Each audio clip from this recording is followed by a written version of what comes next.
tiempo de dormir, no es tiempo de estar en tinieblas, es tiempo de velar y orar. Saludos cordiales, otra vez estamos, por la gracia de Dios, con el deseo sincero de corazón de compartir la palabra de Dios a través de este estudio. Y antes de comenzar a desarrollar el tema de hoy, queremos pedir que Dios bendiga este estudio y que su Espíritu esté en medio de nosotros. Por tanto, quiero hacer una plegaria a nuestro Creador. Oremos. Padre Santo, te agradecemos por esta hermosa oportunidad de poder abrir tu palabra y entregarte nuestra mente y nuestro corazón para que tú abras nuestro entendimiento y puedas imprimir los principios de tu ley en nuestra vida. Tu Espíritu Santo que trabaje, que obre no solamente el que va a presentar tu palabra, sino aquellos que van a escuchar, para que haya frutos de arrepentimiento. Pedimos todo esto en el nombre glorioso de Jesucristo nuestro Señor. Amén.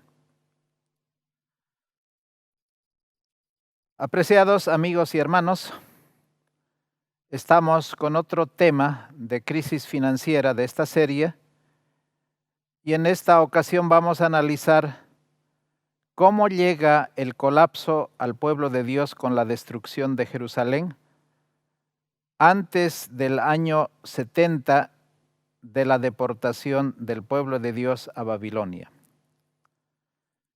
Como dijimos, las 4 estaciones del año en el aspecto financiero, social, político, económico, espiritual, es algo cíclico que ocurre. Así como en la primavera comienza a reverdecer, las hojas y la lluvia cae, el clima es propicio. De la misma manera, el pueblo de Israel, cuando ellos tomaron la posesión de la tierra de Canaán, especialmente en el reinado de Salomón, el pueblo de Israel creció, pero de tal manera en todo aspecto, porque estaba un hombre sabio en el trono, allí gobernando al pueblo de Dios, porque Salomón no estaba buscando la riqueza, la grandeza mundanal, él no estaba buscando la sabiduría del mundo. Cuando allí en el sueño Dios se le apareció y le dijo que pidiera lo que él quisiera, Salomón pidió sabiduría. Y esa sabiduría era celestial porque este rey tenía la capacidad de distinguir cuál es el camino del bien, cuál es el camino del mal. Él tenía la capacidad de juzgar por cuál camino debería dirigir en su gobierno al pueblo y cuál era el camino que debería evitar. Es verdad que al final de su reinado tuvo recaídas, pero esa fue la etapa más gloriosa del pueblo de Dios, porque la construcción del templo, la forma de adoración y toda la sabiduría que Salomón adquirió en su reinado fue realmente algo grandioso. Hasta que la reina de Saba vino para poder ver con sus propios ojos la fama que Salomón tenía. Pero una vez que Salomón llegó al poder, es como esa primavera llegó al verano y en el verano se cosechó todo lo que tenía que cosechar para la grandeza del pueblo de Dios. Y entonces llegó a la meseta y al estar en la meseta el hombre se envaneció porque había alcanzado todo lo que él quisiera.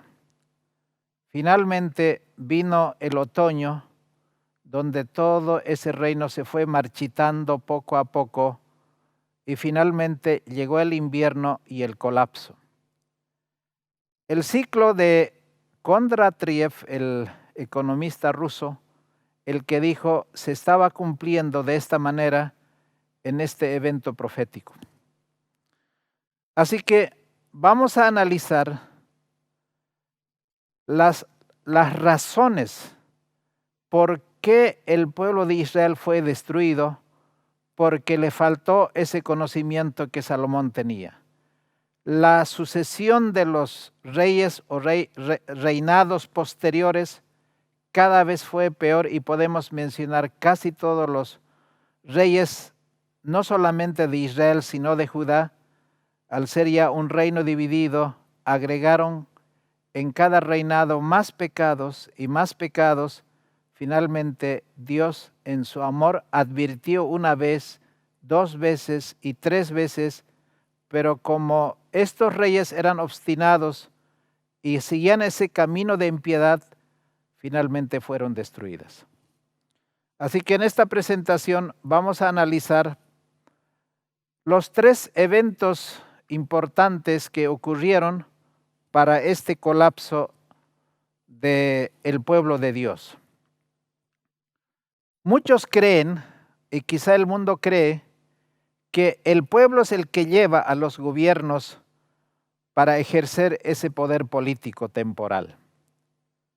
Pero la Escritura dice que no es así.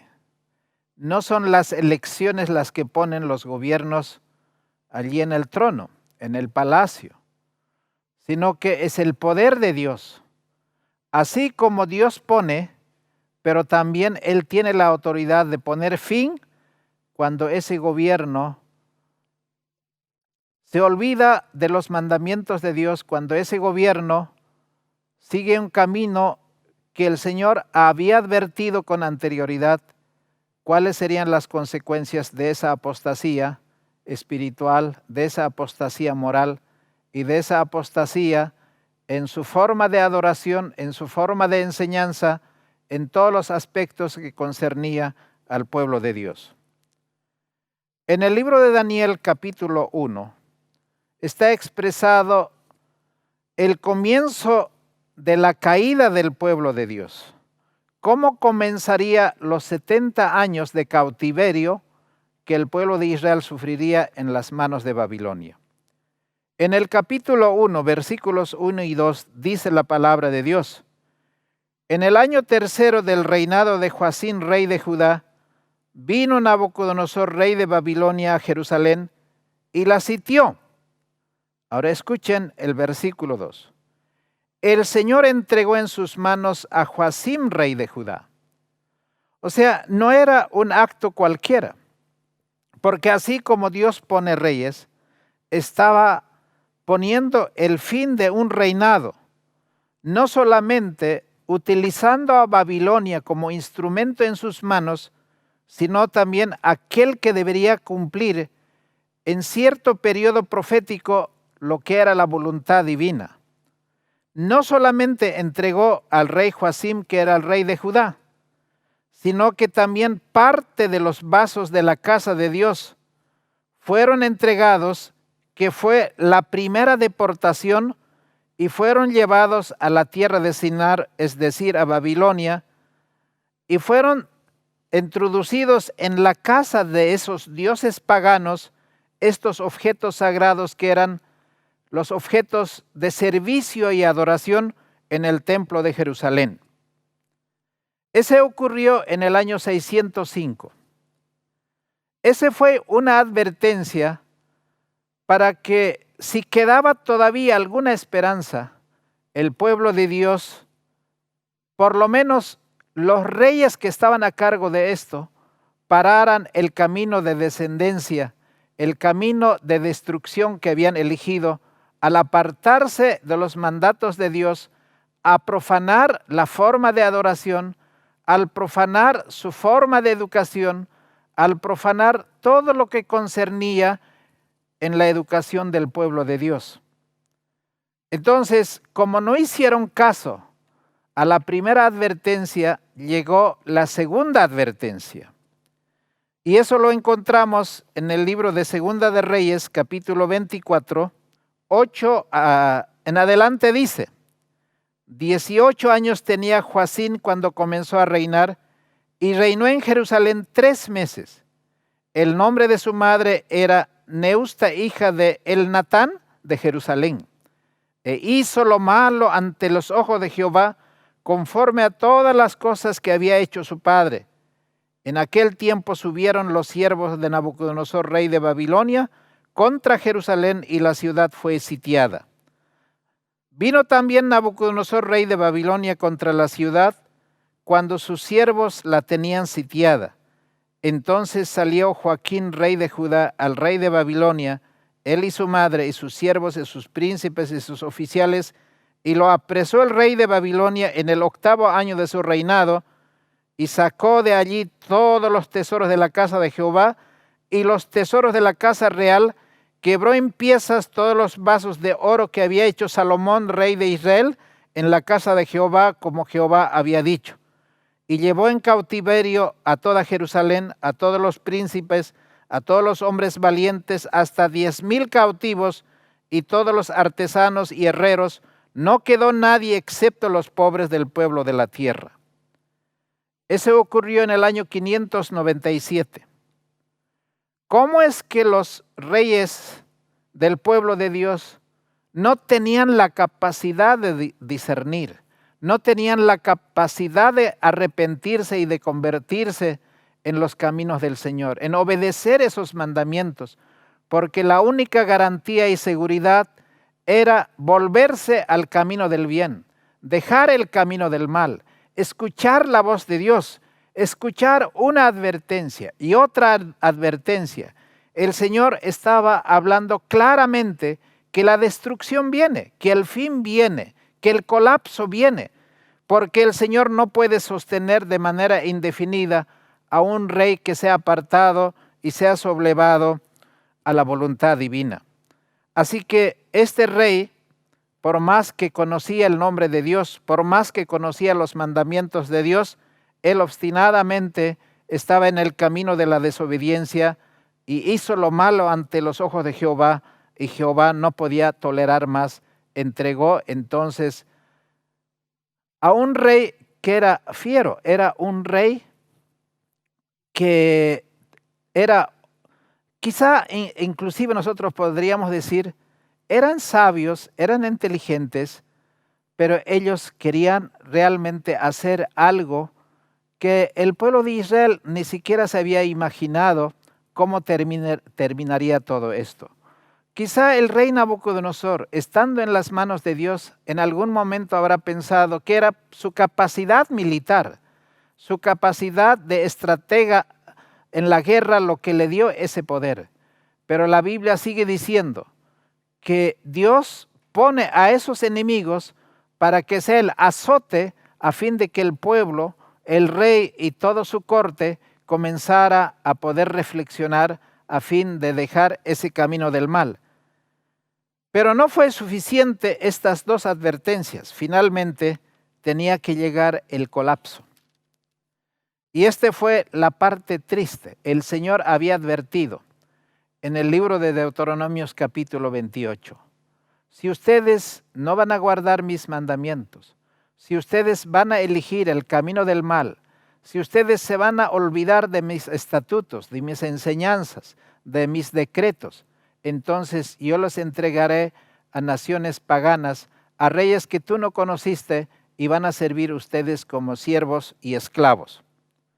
Si nosotros analizamos el capítulo 25 de Segunda de Reyes, desde el versículo 17 del capítulo anterior, es decir, el capítulo 24, dice que el rey de Babilonia puso por rey en lugar de Joaquín, como hemos analizado, a Matanías su tío, y le cambió el nombre por el de Ezequías o Sedequías.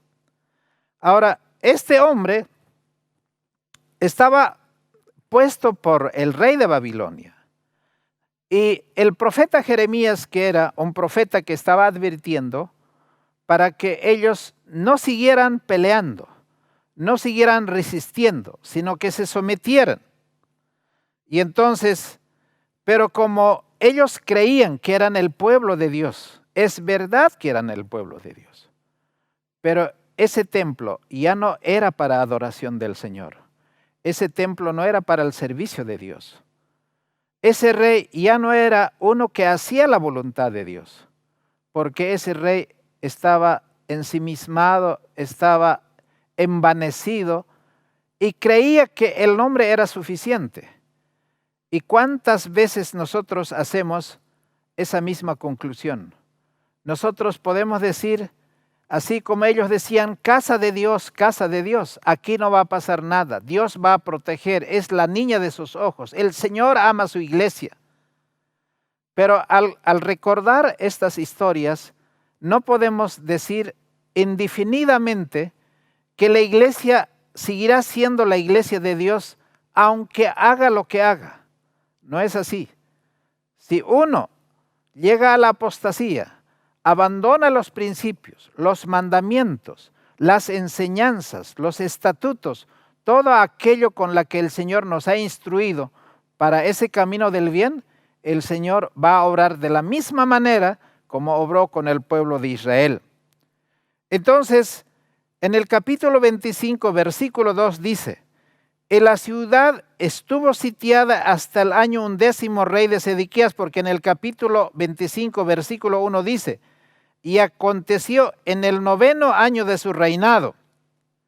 Así que si estaba sitiada hasta el 11, por lo menos son más de 2 años el sitio que duró.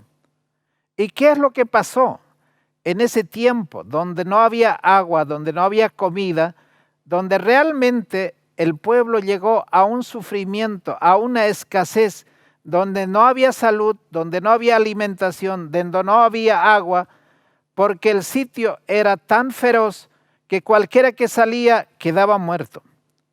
Ahora dice el versículo 3, a los 9 días del 4º mes prevaleció el hambre en la ciudad, hasta que no hubo pan para el pueblo de la tierra. Y abriendo una brecha en el muro de la ciudad, todos los hombres de guerra huyeron de noche por el camino de la puerta que estaba entre los 2 muros, junto a los huertos del rey. Estando los caldeos alrededor de la ciudad, el rey se fue por el camino del desierto. Apreciados amigos y hermanos, no era la suerte que ellos deberían tener. No era el final que Dios quería para ellos. Él quería que sea la cabeza, que sea una nación bendecida, que sea una nación próspera. Pero ellos, al querer gobernarse a sí mismos, al querer hacer las cosas a su manera, al sustituir muchos principios por los principios del mundo y por la vanidad de la vida, por el poder que tenían, por la grandeza que tenían, por el supuesto de que Dios era el Dios de ellos, quizá ellos pensando de que era realmente incondicional la lealtad de Dios, pero se olvidaron de que todos estamos sometidos bajo una autoridad, y esa autoridad es la palabra de Dios, son la ley de Dios, son los principios que sostienen la vida de una persona. Ahora, cuando escaparon a causa del hambre que había ahí adentro, si uno leyera las crónicas que hay sobre cómo fue la vida pero de hambre extrema, y todo eso también estaba profetizado, cómo sería la suerte de esas personas que vivirían bajo un sitio, bajo un cerco. Ahora en el versículo 5 dice, y el ejército de los caldeos siguió al rey y lo tomó en las llanuras de Jericó, y habiéndolo dispersado, todo su ejército ya no tenía la guardia, quien lo protegiera. Y apresaron al rey y lo trajeron al rey de Babilonia y pronunciaron sentencia contra él. Jeremías ya había dicho, no sigas oponiéndote al rey de Babilonia. Sométete porque Dios ha entregado al pueblo de Dios en las manos de un rey pagano. Y entonces, como ellos seguían peleando, en vez de rendirse, esta es la suerte a la que llegaron. Degollaron a los hijos del rey Sedequías, en presencia del rey mismo. Y a Sedequías lo sacaron los ojos. Y atado con cadenas lo llevaron a Babilonia. ¿Podemos decir nosotros que esto era el rey del pueblo de Dios? Realmente era una afrenta al carácter de Dios. Decir que somos el pueblo de Dios y seguir andando a los antojos del corazón carnal, al antojo de los ojos, de los sentidos. Finalmente, así como Sansón, al querer andar en la vanidad de la vida, escogiendo mujeres a lo que era agradable a la vista, a los ojos, a los deseos del corazón, terminó sacado los ojos por la misma mujer a quien había escogido. De la misma manera, este rey era sacado los ojos, ahora era llevado en cadena.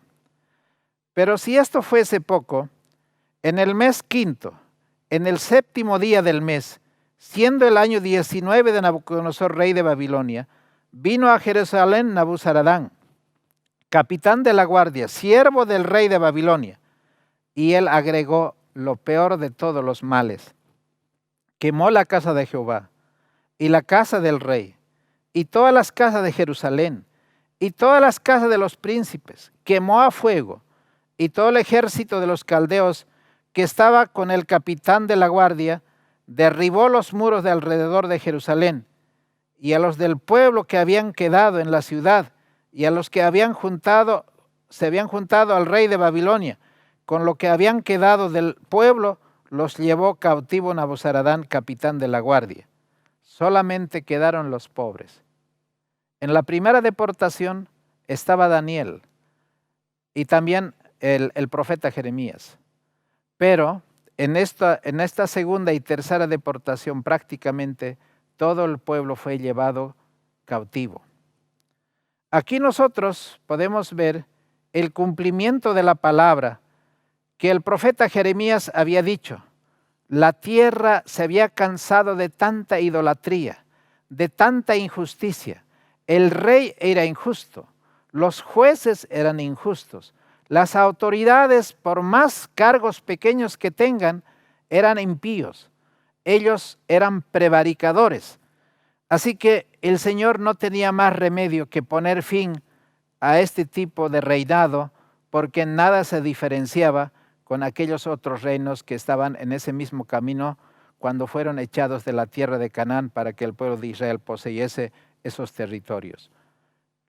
Especialmente los días sábados fueron profanados, porque los sábados eran solamente una liturgia, no tenían el espíritu de adoración, el espíritu de reconocer la soberanía de Dios como creador del cielo y de la tierra, porque el tiempo de ese asolamiento había llegado y todos los sábados profanados ahora tenían que ser recuperados cuando la tierra descansase esos 70 años. Ahora, en el exilio de Babilonia, queridos amigos y hermanos, 70 años dijo Dios que los hebreos estarían cautivos en Babilonia, y cumplido ese plazo lo hizo regresar a su tierra. Ese será un estudio posterior, pero podemos nosotros a la vez recordar que esta es una de las causas que se cumplió literalmente con el pueblo de Israel, cuando en el libro de Deuteronomios capítulo 28, versículo 48 dice: por tanto servirás a tus enemigos, los cuales el Señor enviará contra ti, en hambre, en sed, en desnudez y en escasez de todas las cosas. Él pondrá yugo de hierro sobre tu cuello hasta que te haya destruido. ¿Cómo uno, leyendo estos versículos tan claros como advertencia, el Señor estaba diciendo de que si ellos no obedecían, esta era la suerte que los esperaba? Ahora, ese yugo de hierro era, por supuesto, el poder de Babilonia, ese pueblo pagano, que ahora era el que tenía el poder sobre esa nación, no solamente sobre los cautivos, sino todo el territorio que anteriormente fue el reino de Salomón estaba ocupado y bajo el poder de Babilonia. Y mira cómo quedó esa ciudad hermosa, el templo de Salomón. ¿En qué quedó la ley de Dios? ¿En qué quedó el arca del pacto? ¿En qué quedó el santuario? ¿Qué fue lo que pasó? Allí el pueblo de Israel perdió los 10 mandamientos, aquellas 2 tablas de piedra que fueron guardados en el Shekinah. Allí estaba la vara de Aarón, allí estaba el libro de la ley.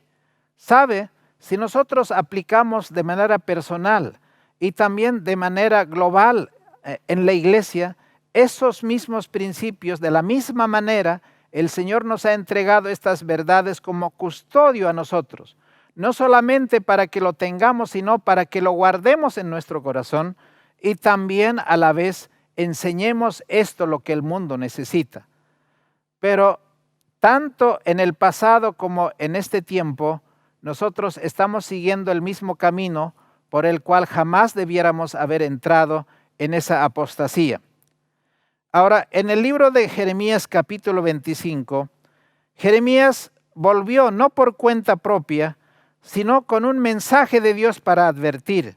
Su mensaje era doble, porque él se había puesto por un tiempo ese yugo de madera, pero el mismo profeta había cambiado ese yugo de madera por un yugo de hierro.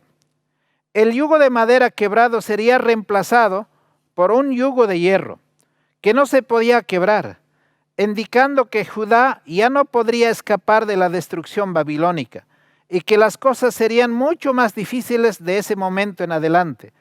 Así como el hierro es mucho más duro que la madera, Dios insiste en usar el símbolo del yugo para condenar todos los intentos de resistir a Nabucodonosor. Apreciados hermanos, esto es lo que se cumple de manera personal. O sea, los males de salud, los males en cuanto al hogar, en cuanto a la familia, en cuanto a los hijos, en cuanto a la prosperidad de una iglesia, de una congregación, de una nación, de un pueblo, de una generación, siempre las causas son las mismas. Entonces, Jeremías 25:9 dice que el Señor usó a Nabucodonosor como su siervo, a quien había escogido para castigar al pueblo de Israel. Ahora, vamos a analizar qué es lo que los ojos humanos no estaban viendo. Quizá muchas cosas ocurren por debajo, como decimos, detrás de la cortina, cosas que no son públicas, en oscuridad, en la noche, en secreto, en concilios, en juntas, en decretos, que quizá el pueblo no sabe, no conoce, no sale a luz, por más que vivimos en una era de la información, pero muchas de ellas quizá es un comentario. Pero hay un Dios en los cielos que conoce y puede pesar todas estas cosas que están ocurriendo entre bambalinas. Ahora, nosotros yendo al libro de Ezequiel capítulo 8, así como está en esta ilustración, ¿por qué fue destruido Jerusalén? En el capítulo 8, en el versículo 6 dice: me dijo entonces, hijo de hombre, ¿no ves lo que estos hacen? Las grandes abominaciones que la casa de Israel hace aquí para alejarme de mi santuario. Más vuelve aún y verás abominaciones mayores. ¿Qué es una abominación? Una abominación es algo detestable, algo indeseable. Es como la Escritura dice, el perro vuelve a su vómito. Es algo vomitivo, algo que no se puede tolerar, algo que no es nada agradable. Son las cosas que estaban pasando allí en el mismo santuario, en el mismo templo donde se adoraba al Dios verdadero. Entonces, cuando en el versículo 3 de este capítulo nos está mostrando por qué el Señor tenía que destruir, cuáles eran las razones que haya que tomar, por decir, ni siquiera una cirugía, sino que esto era desechar por completo, porque todo, así como dijo el profeta Isaías, desde la cabeza hasta la planta de los pies, todo estaba hinchado, todo estaba pudrido. Y a veces decir eso en esta generación, no solamente en un país, podemos ver los gobiernos, cada uno que sube al trono es más corrupto. En las elecciones dicen que van a prometer y prometen cambios, que son los mejores que los que han pasado, pero resulta que son peores de los que han pasado y así sucesivamente, y pareciera que es de nunca terminar. Y ese mismo proceso está siguiendo no solamente las tiendas políticas, sino las iglesias que hay en el mundo. En un tiempo, en el tiempo de la Reforma, las iglesias eran reformadas así, casi volviendo a la era apostólica, donde había pureza, donde había santidad, donde había justicia, donde había lealtad, donde uno tenía temor a Dios. Pero tan pronto como una iglesia crece, así como en la primavera, en el verano llega a un desarrollo de crecimiento completo en varios aspectos que tiene que ver no solamente en la política, en la economía, en la parte social, sino en todo aspecto, pero llega a una meseta y luego va decayendo. Y nosotros podemos ver cómo es que tantas aberraciones, tantas herejías, tantos errores que hoy ha entrado a la iglesia cristiana en su conjunto, y nosotros no somos la excepción. Entonces, en el capítulo 8, versículo 3, la palabra de Dios dice: y aquella semejanza extendió la mano, y me tocó por las guedejas de mi cabeza, y el Espíritu me alzó entre el cielo y la tierra, y me llevó en visiones de noche a Jerusalén, a la entrada de la puerta de adentro que mira hacia el norte, donde estaba la habitación de la imagen del celo, la que hacía celar. Y allí estaba la gloria de Dios de Israel, como la visión que yo había visto en el campo.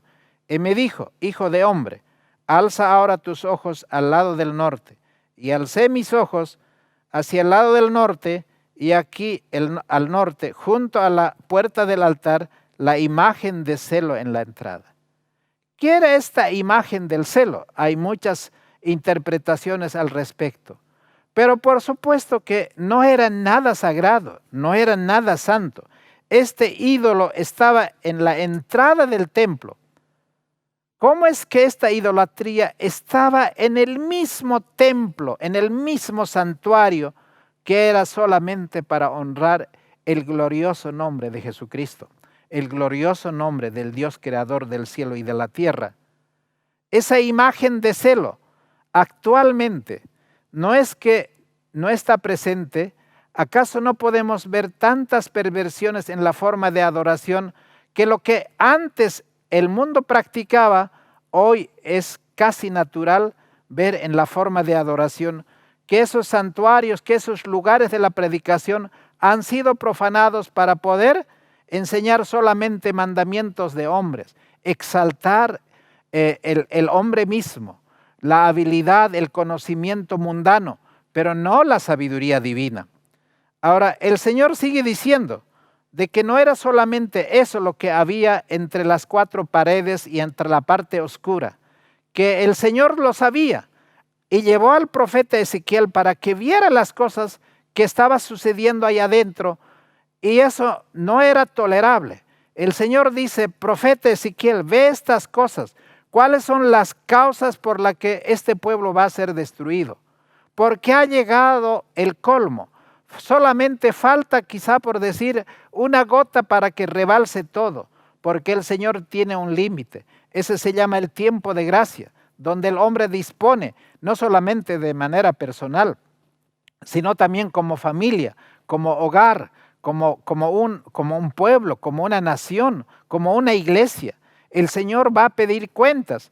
Entonces las autoridades pueden suponer que son los mejores y pueden ellos hacer propaganda, que son buenos, pero a la vista de los hombres.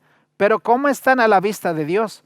El hombre no tiene que ufanarse en decir que ellos son mejores, porque todos nosotros podemos suponer que somos mejores. No es la medida con la que tiene que medirse el hombre con otro hombre. La medida es la ley de Dios. La medida es Jesucristo. Esa es la verdadera medida en el cual cada quien tiene que ser medido, y en la balanza de ese santuario tiene que ser medido. Pero la Escritura dice, en el versículo 6, me dijo entonces: hijo de hombre, ¿no ves lo que estos hacen? Las grandes abominaciones que la casa de Israel hace aquí, para alejarme de mi santuario. Mas vuelve aún y verás abominaciones mayores. y me llevó a la entrada del atrio, y miré, y aquí en la pared un agujero, y me dijo: hijo de hombre, cava ahora en la pared. Y cavé en la pared, y aquí una puerta, y me dijo: entra y ve las maldades, abominaciones que éstos hacen.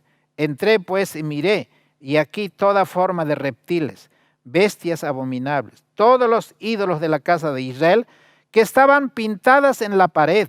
Y delante de ellos estaban 70 varones de los ancianos de la casa de Israel, y Hazanías, hijo de Safán, estaba en medio de ellos, cada uno con su incensario en su mano, y subía una espesa nube de incienso. Y me dijo: hijo de hombre, ¿has visto todo lo que estos hombres y ancianos hacen en la casa de Israel, en las tinieblas, cada uno con sus cámaras de imágenes pintadas? Porque dicen ellos, ¿qué dicen? No ve Jehová, Jehová ha dejado la tierra. Impresionante. ¿Cómo puede ocurrir en un pueblo, en un lugar tan sagrado? ¿Cómo puede ocurrir estas cosas? Serpientes, reptiles, bestias abominables, ídolos. ¿Qué es lo que hay en la adoración? ¿Cómo lo vemos hoy? Cada año que pasa, cada generación que pasa, el ritmo, la música, la melodía, los bailes, los skates, todas las pasarelas. ¿Y cuántos no hay que no han pasado? Y nosotros no podemos seguir diciendo: es casa de Jehová, es casa de Jehová. Tiene que haber una reforma, tiene que haber un cambio en nuestro corazón, en cada uno de manera personal, a fin de que las iglesias queden reformadas conforme al modelo que el Señor ha presentado, según la ley de Dios, según los mandamientos de Dios. Pero no era solamente eso. En el versículo 13 dice: me dijo después: vuélvete aún, verás abominaciones mayores que hacen estos. Y me llevó a la entrada de la puerta de la casa de Jehová, que está al norte, y aquí mujeres que estaban allí sentadas endechando a Tamuz. Y luego me dijo: ¿no ves, hijo de hombre? Vuélvete aún. ¿Qué es este Tamuz? Era una representación de ese dios pagano. Y no ha entrado estas formas de adoración. No solamente han profanado el día de reposo, cambiando por un día falso, que es un día dedicado al dios Sol, que no era otra cosa que era el dios Baal. Pero no solamente eso, aún la misma iglesia, que son guardianes de estas verdades, ha abandonado los mandamientos en los hombres más prominentes. Están enseñando otra cosa. ¿Qué teorías no han entrado? Y si nosotros analizáramos en detalle cuántas son las apostasías que se están haciendo y que el Señor solo sabe, y de los pocos que se conocen, que realmente duele el corazón analizar que las iglesias que eran antes cristianas, no solamente estoy hablando del pueblo remanente de Dios, sino también cómo las otras iglesias se han degenerado. Las escuelas cristianas, las escuelas evangélicas. Antes el protestantismo sabía qué era la sola escritura, sabía cómo era la fe. Ellos conocían que la gloria era solo para Dios, los principios de Lutero. Pero hoy el luteranismo ha abandonado esos principios. Y para los luteranos de la actualidad, Lutero es una vergüenza. Para los bautistas, para las demás iglesias cristianas, sus escuelas se han paganizado, han bajado las normas y los principios. Y pensamos que nosotros, por la cantidad de miembros, por la cantidad de lo que son el patrimonio que una iglesia tiene, está la grandeza. Pero no es así. Entonces, esas fiestas paganas, que son la fiesta para todos. Hay una fiesta para Navidad, que no es ni siquiera que en la fecha correcta. ¿Cómo queda una iglesia? ¿Qué actos se hacen? ¿Qué preparaciones se hacen? ¿Qué teatros se hacen? ¿Cómo se hace la representación del nacimiento de Cristo?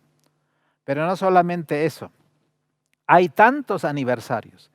Hay días para todos, para la madre, para el padre, para el anciano, para el niño, para el joven. Todos son celebraciones. Entonces podemos ver de que muchas de las cosas, no solamente en la parte de la adoración, en la parte de la educación, en la forma de vestimenta, en la forma de la alimentación, en la forma de la liturgia. En todos estos casos, la iglesia se ha deteriorado, por lo menos en este corto tiempo, más que en otro tiempo. Pero la Escritura no se queda ahí, quizá ya llegando a la culminación de este tema. Verso 15.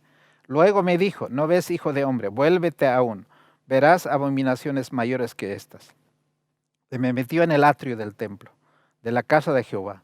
Y aquí, junto a la entrada del templo de Jehová, entre la entrada del altar, como a 25 varones sus espaldas vueltas al templo de Jehová y sus rostros hacia el oriente adoraban al sol, postrándose hacia el oriente.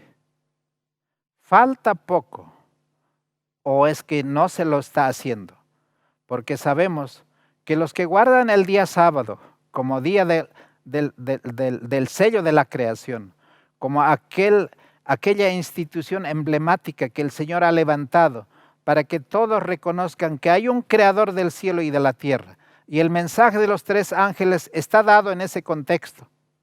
Pero ese pueblo que debe predicar este mensaje está introduciendo el falso día de reposo en varios lugares de este mundo.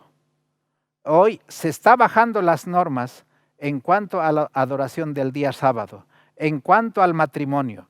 Los valores de la salud han sido bajados las normas. Casi las murallas que deberían proteger estas verdades han sido prácticamente pisoteados. Estos 25 varones dieron la espalda al santuario, pero estaban realmente adorando al sol, adorando al sol. Esto está pronto a cumplirse. Esto es lo que va a pasar en un futuro muy cercano, si no está ya prácticamente todo listo.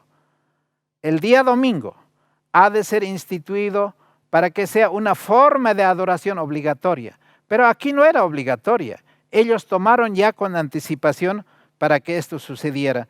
Ahora, la pregunta es, ¿el Señor puede seguir tolerando todas estas abominaciones de manera indefinida? Hermanos, al analizar las 3 destrucciones o los 3 sitios, las 3 deportaciones que hemos analizado al comienzo de esta presentación, eran estas las causas que llevaron al Señor a tomar esta decisión. ¿Qué fue la caída de Jerusalén? En 2 Crónicas capítulo 36, versículo 19 dice, y quemaron la casa de Dios, rompieron el muro de Jerusalén, consumieron a fuego todos sus palacios y destruyeron todos sus objetos deseables. Este no era solamente una crisis financiera, este era un colapso total, un colapso donde el pueblo de Dios apareció sin templo, sin santuario, sin ley, sin el Shekinah. Prácticamente todo fue profanado. El palacio del rey. ¿De qué sirvió toda esa maravilla que era el templo de Salomón, el palacio de Salomón? ¿Dónde estaba la sabiduría que había sido realmente la admiración del mundo entero? ¿En qué había terminado? Este pueblo de Dios es tan bendecido, tiene tanta luz, tiene tanta verdad, pero ¿qué hemos hecho con esas verdades? ¿Acaso no es como Jesús dijo? Han ocultado debajo de la cama, por decir, debajo de la mesa, para que nadie vea esta luz. Y nosotros hoy somos no solo responsables de la custodia de estas verdades, de no predicar estas verdades, sino de haberlos profanado nosotros mismos. Tras 2 años de asedio, los ejércitos babilónicos entraron en Jerusalén. El rey Sedequías intentó escapar, pero fue arrestado. Sus hijos murieron y él fue llevado ciego en cadenas a Babilonia. A causa de su terquedad, a causa de que era impenitente, Jerusalén fue destruido. También fue destruido el templo, el centro religioso de Israel. Y el orgullo de ese pueblo, el símbolo de la grandeza de esa nación, fue entregado al fuego y solamente se salvaron los vasos sagrados que fueron llevados a Babilonia.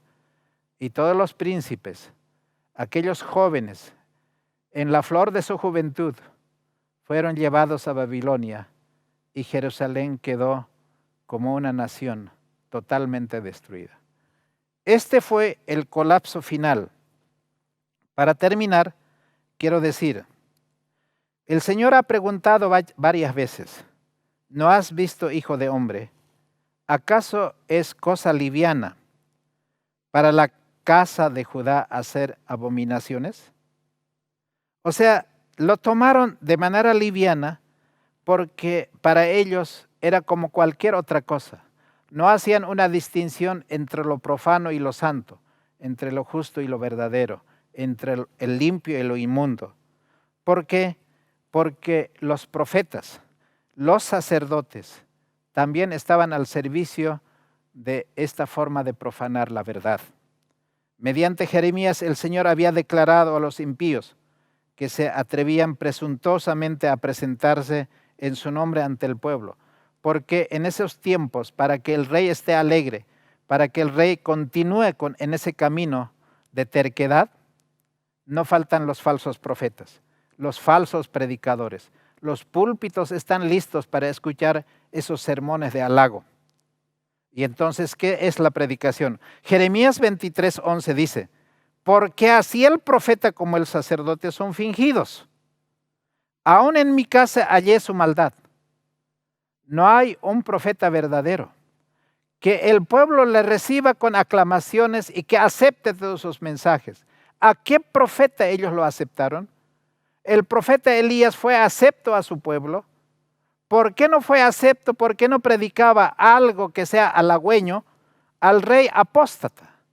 El profeta que venía de parte de Dios traía amonestación, advertencia. En ninguna generación la iglesia en toda su historia ha soportado a los siervos verdaderos. Siempre ha habido oposición, siempre ha habido ataque, porque los sacerdotes y profetas que son bien recibidos son los que fingen, porque ellos no denuncian la maldad, sino más bien inducen para que ese camino sea el camino que continúe no solo las autoridades, sino también el pueblo. Así, con estas palabras fueron recibidas con burlas y de impenitencia, porque ellos decían, se están prolongando los días y la visión no se va a cumplir. Hoy, ¿acaso no escuchamos como eco aquellos que dicen, los libros que son los más odiados, los libros que hoy son los más olvidados, dicen claramente que el fin viene, que todas estas cosas son una antesala de lo que va a suceder? Pero como en aquel entonces decían, prolónganse los días y perecerá toda visión y nada se va a cumplir. Y el Señor declaró, haré cesar este refrán y no repetirán más este dicho en Israel.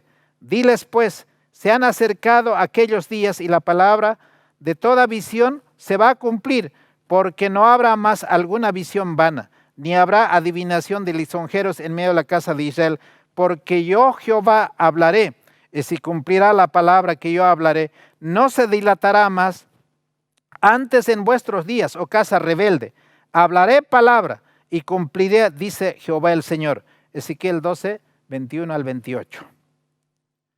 Termino diciendo, entre los que estaban siendo llevados, o los que estaban llevando a la nación aceleradamente hacia una ruina total, estaba a la cabeza el rey Sedequías. Por tanto, él era el merecedor del mayor castigo posible. Haciendo caso omiso de los consejos que el Señor había dado a través de los profetas, olvidaba el rey que Judá era deudora de la gratitud que tenía para con Nabucodonosor al habérsele perdonado y habérsele dado la oportunidad, por lo menos para que quede como responsable, pero bajo el gobierno de Nabucodonosor. Pero no solo se rebeló contra Nabucodonosor, porque ¿quién puso a Nabucodonosor como por encima del rey de Judá? Fue el Señor mismo. Y al rebelarse contra ese rey, se estaba rebelando contra Dios. Aunque buscó por todos los medios de buscar la ayuda de Egipto. Y de Egipto no vino, porque el mismo Egipto fue entregado en las manos de Babilonia. Por tanto, ya no había más auxilio. ¿Cómo terminó Jerusalén? En un colapso total. Allí está la última deportación. Los muros han sido destruidos, la casa del rey ha sido quemada, el templo de Jerusalén ha sido quemado. Manos piadosas recogieron las tablas del testimonio y fueron a ocultar a un lugar secreto. Y hasta el día de hoy permanecen esas tablas de ley en ese lugar. Y muy pronto esos 10 mandamientos aparecerán en medio de los cielos para que todos sepan que el Señor es el que gobierna. Queridos amigos y hermanos, esta es un pálido reflejo de lo que va a suceder en este mundo. No podemos esperar días mejores. No podemos decir que todo va a continuar así como hasta hoy, que los días mejores están de aquí en adelante. La palabra de Dios no va a fallar. No podemos decir que la visión no se va a cumplir. La palabra profética segura sigue alumbrando en el sendero del pueblo de Dios. Y nosotros somos deudores a esa verdad. El Señor en su misericordia nos ha revelado. Y hoy podemos decir con toda certeza que lo que el Señor ha dicho también lo va a cumplir. Y a nosotros se nos ha amonestado. Si escuchan hoy la voz de Dios, no endurezcan sus corazones como en aquel día cuando ellos provocaron a ira al Dios de Israel. Hoy es tiempo de buscar al Señor. Hoy es tiempo de pedir al Señor para que nos dé arrepentimiento, para que podamos abandonar el mal camino y podamos volvernos de todo corazón, para que el Señor pueda redimir al remanente. Por cierto, el remanente será redimido, pero el Señor solo sabe quiénes formarán parte de ese pueblo, aquellos que honran y guardan sus mandamientos, y sabe que el diablo está airado para ellos. Y no solamente el diablo, sino aún en el mismo pueblo. Son instrumentos de Satanás que están en contra de aquellos que tienen que predicar esta verdad. Y no solo predicar, sino vivirla conforme a los testimonios. Quiero pedir al Señor que nos dé arrepentimiento y que nos dé un corazón convertido, un corazón de carne, un espíritu recto que el Señor coloque en nosotros para que nuestra vida sea para honra y gloria suya. Vamos a orar.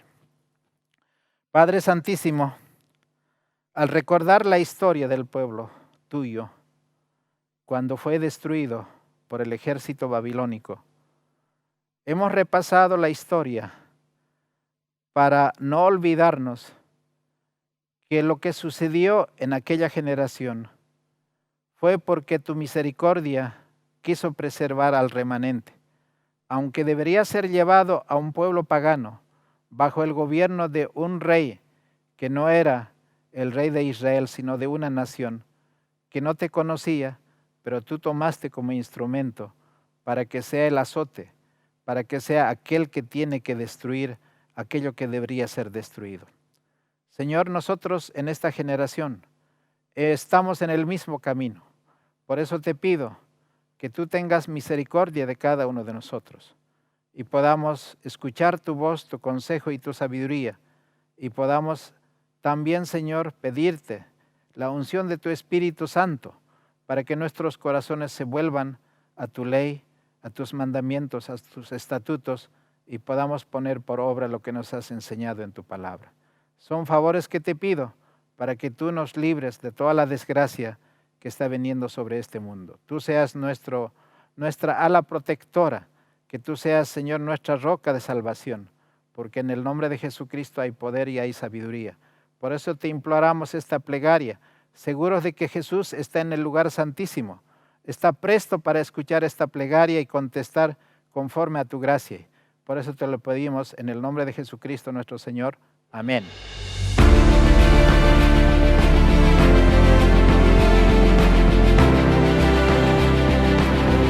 No es tiempo de dormir, no es tiempo de estar en tinieblas, es tiempo de velar y orar.